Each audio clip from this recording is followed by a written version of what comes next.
Star Trek Picard is back. I'm going to be doing weekly reviews instead of just doing it in one lump like last time, like being current affairs for Star Trek content.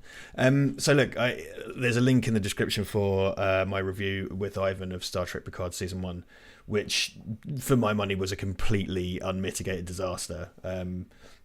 From things like using Shutterstock elements from the top page of results in their show to the way it was padded, the way it was plotted.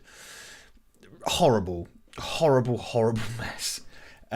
So my pal Mark was like, "Oh no, check out season 2. The opening episode is better," and which I did. Thank you, Mark. Here are my thoughts on that. Definitely, there are signs of improvement here for sure. I think at the moment it's hard to tell quite exactly what's going to happen and where things are going to go, which is important. But they've gone on a very Easter eggy route this time. There's a few kind of weird janky things that they're still doing that I found odd.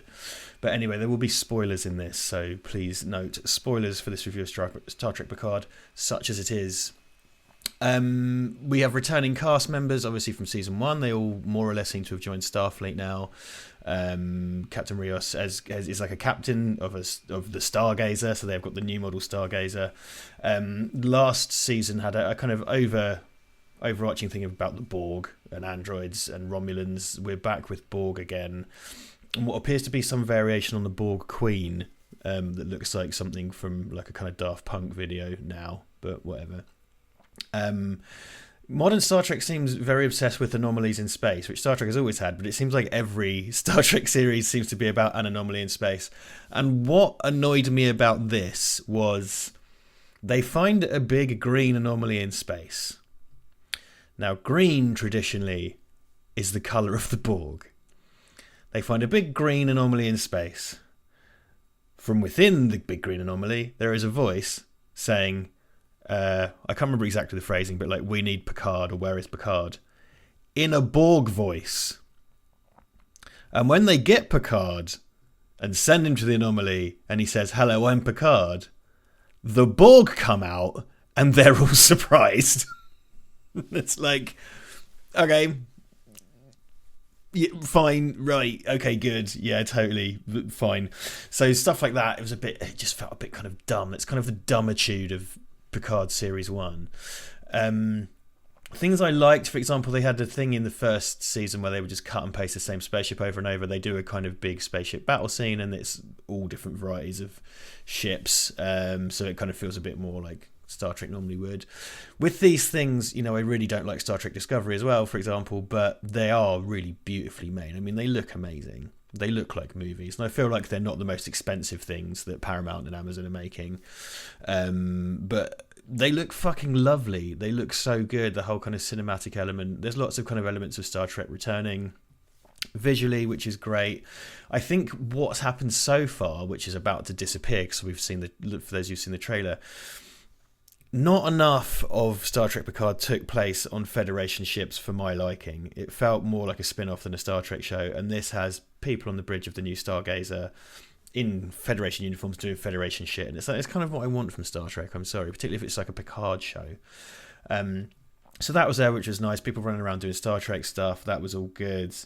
The big thing really is the return of Q. The wonderful John Delancey as Q, who's always awesome, and he's looking fucking smooth, like with his like goatee beard and shit. And I think, you know what, if you are going to do a Picard focused thing, you probably should do Q, because Q never made it into any of the movies.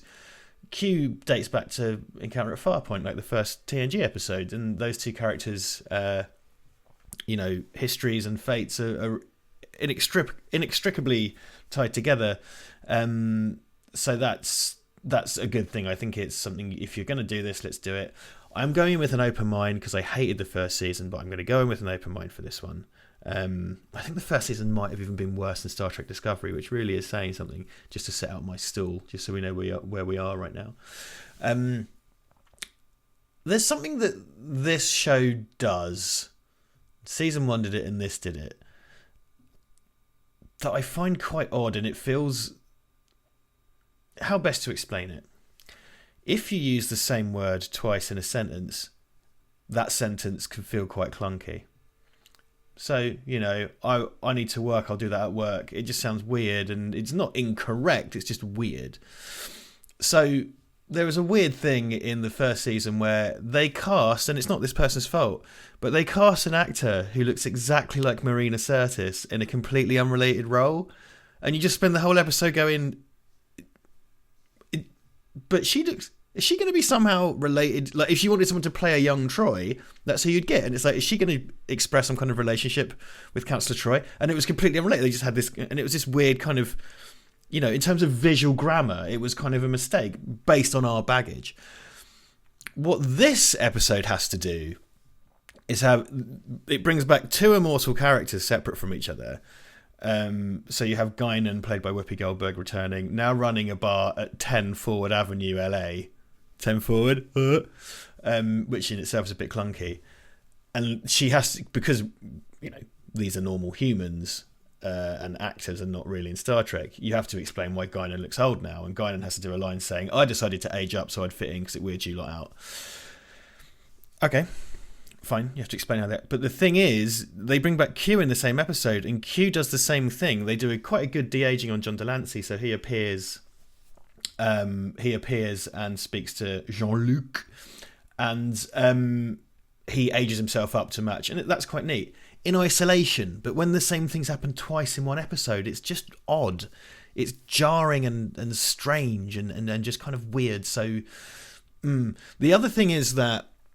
So what happens is the Borg come out the Borg hole, as anybody with eyes would have expected, and everybody dies. Like Jean-Luc, which I just like saying, self-destructs the Stargazer, and everybody appears to die. Also, we have flashbacks to his mother, what I think's his mother, and then the Borg Queen says things his mother says, so like the Borg Queen's his mum, I guess, whatever. Anyway, they all die. And then Jean-Luc wakes up in a kind of evil, fashy version of the Federation.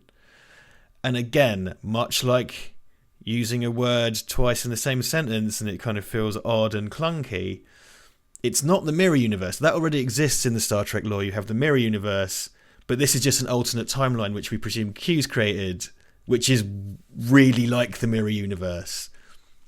So you're playing with concepts that already exist and just kind of watering them down and making them adjacent. I find that really wonky. It's just an odd thing to do. The production design there is quite cool. They show like an evil version of the TOS movie era costume with the tunic that's black, and he's got kind of an evil Federation thing on him. And what we gather is the plot going forward is kind of very like Star Trek 4. They go back to 2025, so they're essentially in the modern day, like in Star Trek 4, and they go back to the 80s. And, they have to fix time because Q fucked with time, because Q didn't want, Picard to die under those circumstances or whatever. So Q's meddling with time, and the crew are going to go back in time to the modern day, like in Star Trek 4. And also like in the Bell Wrights episode of DS9. So we're kind of in that area. I will say this, and this is what Picard, for all its production, Picard looked amazing. It was very beautiful cinematography and set design and art design and stuff, and that continues here. But the rot started to set in season 1 of Picard, where what they genuinely used, I think it was Shutterstock or something, stock elements of stock footage of robots and stuff that they'd licensed, that anyone could just license from Shutterstock or whatever in their thing. So I think, they just were running out of money. And the decision to then set this in the present day very much speaks to them not having money. That's all I'm seeing in this, is them not having money. So how do you save money? Well, you do your production in the modern day. So, or 2025, near enough. If that aids, if that's conducive to storytelling, if that's why this first episode was able to look a bit better and feel a bit better in those elements, good. But also, we've seen all that before, and I don't necessarily watch Star Trek for things set in the modern day. And it's something it's done before to great effect. Star Trek 4 is one of the best Star Trek movies. I love it. And obviously DS9 and everything. And I guess we're going to get the Bell Riots in some description. I can't remember if the dates line up for that. There's one few trekkers out there. So yeah, it's hard to know what to think. I did find myself looking at my phone a little bit. I will say that I was not terribly engaged, but kind of like the beaten dog, you know. I know what's happened before, so but I was kind of watching it and then sort of, and I don't mean to do it, just sort of drifting down to my phone and going, oh no, fuck, I'm reviewing this, I need to watch it. So it's not really a good sign that it's not holding my attention. But here we are. So there's not a lot to say right now, really. I mean, I never found the returning crew particularly interesting, but for the most part, they're all here. Obviously, 7 of 9 is back, and she feels a bit more like 7 of 9 this time around. Joey Ryan's doing it a bit more 7 of 9-ish in her delivery and stuff, and she's a treat. She's just great. Love her. That's it. I'm so, not a lot to say. We're going to see as it develops. I'm going to be back next week with another one, and we'll see where this goes. Maybe I'll be furiously angry or horribly dejected. Who's to say? Find out next time. Bye-bye.